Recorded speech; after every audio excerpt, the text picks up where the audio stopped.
Thank you, Mr. Speaker. Mr. Speaker, I first of all want to join my colleagues in passing my message of condolences to Kenyans who yesterday lost their lives and those who were maimed, Mr. Speaker, during yesterday's demonstrations. Mr. Speaker, yesterday was unprecedented. We witnessed an invasion of Parliament, and I want to thank the Almighty God that He saved my friend Senator Chute. When I was watching the news, I didn't know that the person who survived that ordeal was Senator Chute. We thank the Almighty God for you, Mr. Speaker, and that is a stern reminder that if we are not resonating with the people we represent, nobody is safe in this country. Mr. Speaker, I want to stand by differing with the majority leader and minority, and by opposing the motion that is on the floor to adjourn the House. Mr. Speaker, if you are an elected leader at this point in time, the people you represent are looking up to us to provide solutions, Mr. Speaker. I am sure that the people of the great county of Nyamira, Mr. Speaker, want to see what solutions can we offer as a House to the issues that have been brought to the table by Generation Z. Is it Generation Z? By the young people. By adjourning this House, Mr. Speaker, we are running away from confronting the challenges and the problems that are facing us as a country, Mr. Speaker. If you adjourn this House and I retreat to the village, how am I going to address the issues that are on the table, Mr. Speaker? This is a time, Mr. Speaker, that we need as a House to have a bipartisan approach on how we resolve the issues that are facing us as a country, Mr. Speaker.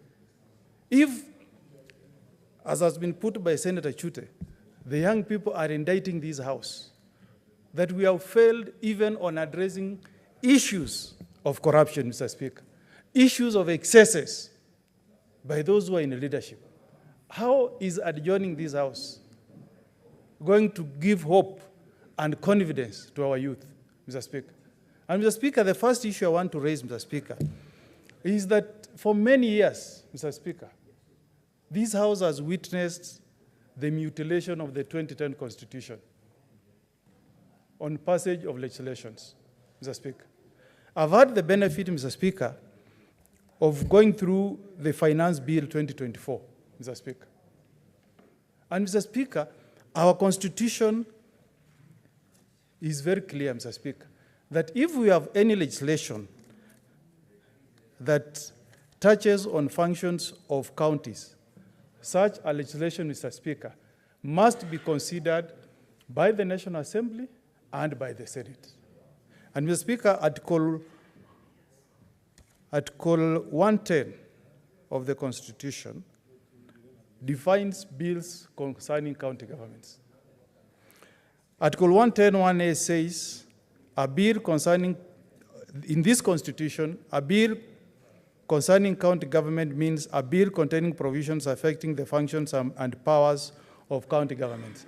And Mr. Speaker, Article 110(3) states that before either House considers a bill, the Speaker of the National Assembly and the Speaker of the Senate shall jointly resolve any question as to whether it is a bill concerning counties and whether it's a special or ordinary bill. Mr. Speaker, I've read the Finance Bill 2024. If you read the memorandum to that bill at page 599, Mr. Speaker, the bill proposes, and I want to read, the bill proposes to amend pieces of legislation relating to fees, levies, management of public funds. But what is more important, Mr. Speaker, to this House is that that particular bill proposes to amend the Affordable Housing Act, more so Section 54. Mr. Speaker, if you go to the answer, it doesn't matter. The thing is that that was a provision that was in the bill. We have a chance to make comments on it, Mr. Speaker. That's the point. That Section 54 was introduced to the Affordable Housing Act by amendment that was introduced by this House, the Senate. It was sent to the National Assembly, and the National Assembly concurred. And that Section 54 was enacted into the the Affordable Housing Act, Mr. Speaker.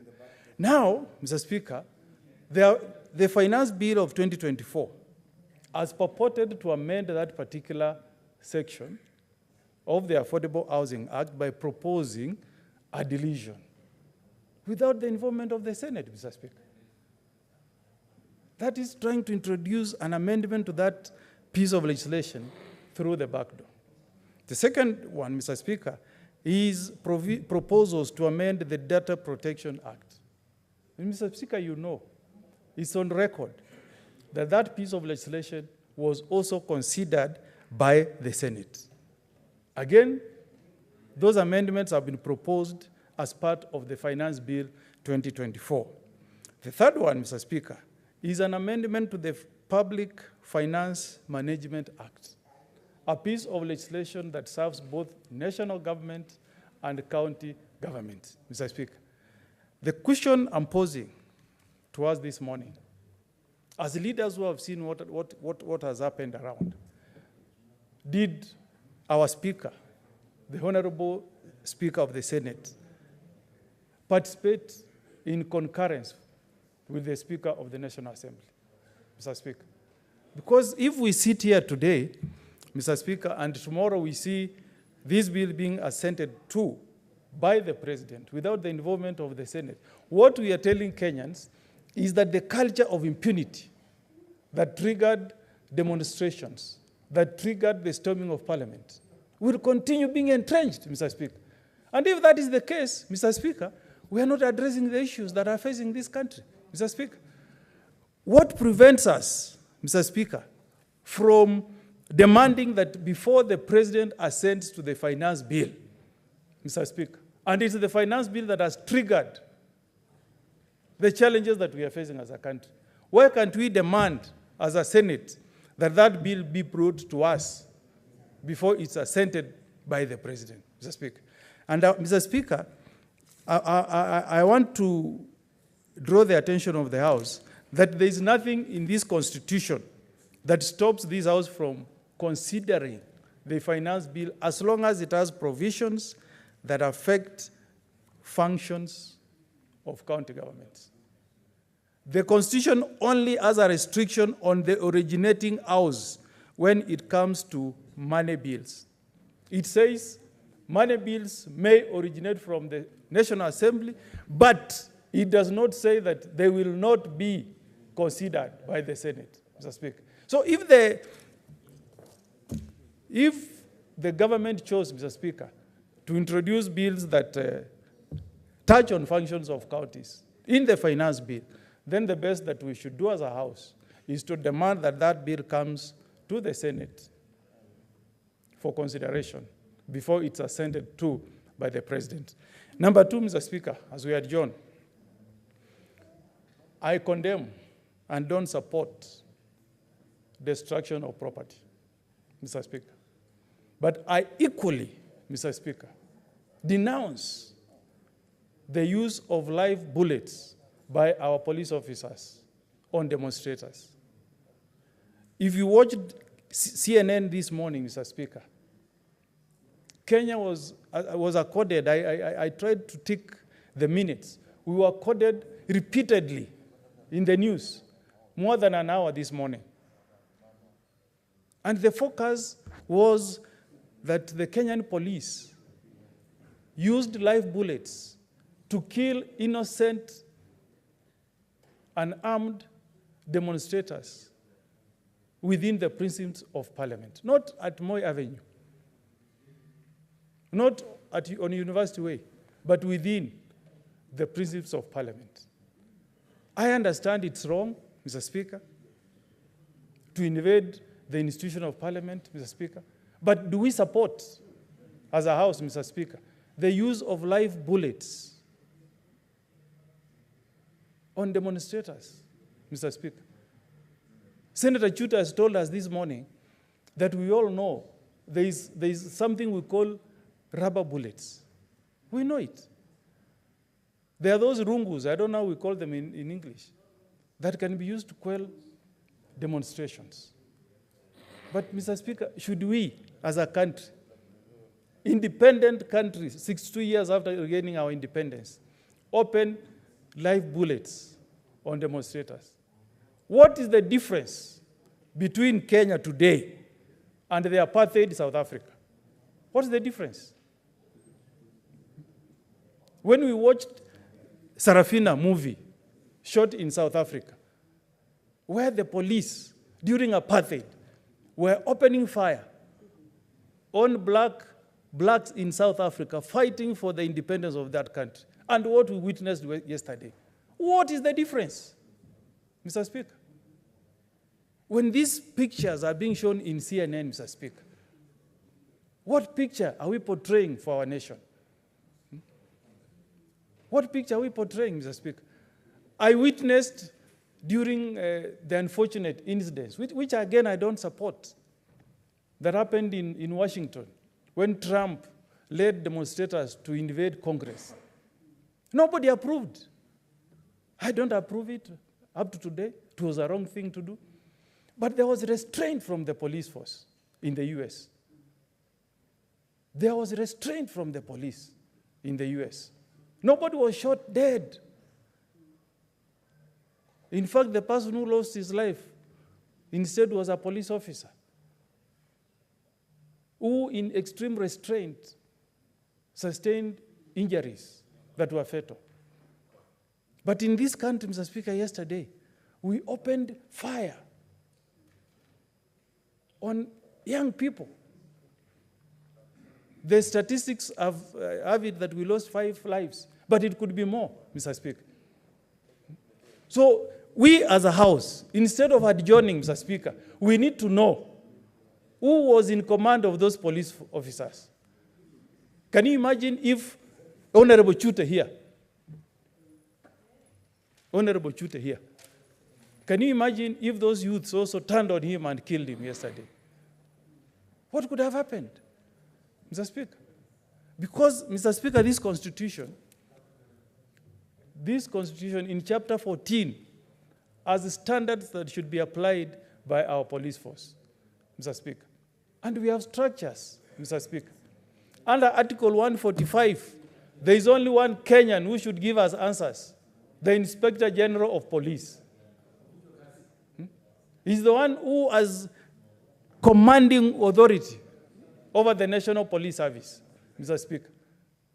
Worse still, Mr. Speaker, we have the National Security Council that has supervisory powers over all the security organs, the Defense Forces, the NSIS, the National Police Service, Mr. Speaker. And that council, Mr. Speaker, the National Security Council under Article 240, is chaired by none other than the President of the Republic of Kenya, Mr. Speaker. Is he approving those kind of murdering of our youths by police force, Mr. Speaker? And we know, Mr. Speaker, that the UN Assembly of State Parties in 1979 passed a code of conduct for security organs in all countries that are members of the UN, Mr. Speaker.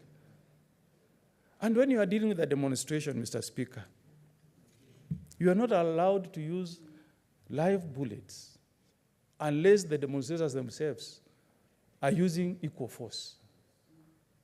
If you see people coming to Parliament opening fire on the police officers, that can be excused.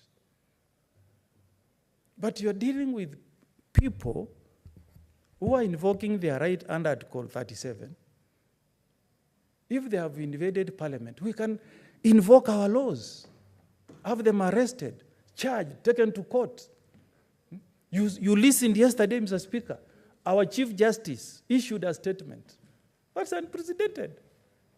And he urged our security organs. He told them the courts will open beyond 6 p.m. Arrest anybody who's breaking the law and bring them to us. He didn't tell them that open fire and kill. No. So, Mr. Speaker, what happened yesterday should be condemned, Mr. Speaker. We want a country that respects the rule of law.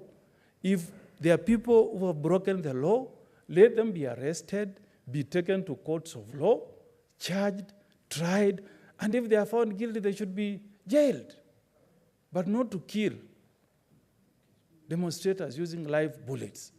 So I oppose this motion, Mr. Speaker, because we have serious issues that we need to prosecute and deal with now, not in July. That is what is expected of us as the people's representative, Mr. Speaker. So I oppose, I'm sorry to differ with Majority Leader and also differ with Minority Leader, that we cannot adjourn while the country is burning. Parliament can sit even during wartime, Mr. Speaker. But if we adjourn and run away, then we are cowards. This is not a house of cowards, Mr. Speaker. We have distinguished leaders here. Let us know what are the problems facing us at this hour, at this time in our history. What are the solutions? How do we deal with them? If you adjourn today and you see the youths again demonstrating on Monday, are you going to deal with these issues from Nandi or from Marsabit? No. You deal with the issues from here on this floor, Mr. Speaker. So I oppose this motion. Thank you, Mr. Speaker.